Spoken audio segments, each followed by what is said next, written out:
كفروا من قومه لئن اتبعتم شعيبا إنكم إذا لخاسرون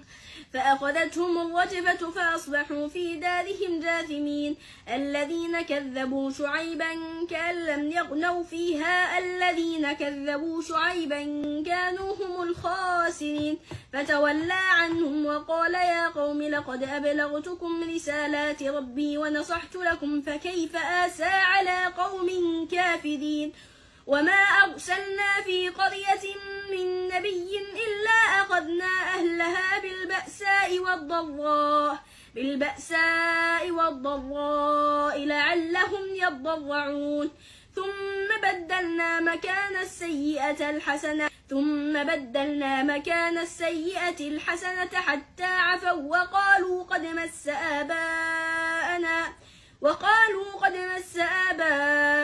الضراء والسراء فأخذناهم بغتة وهم لا يشعرون.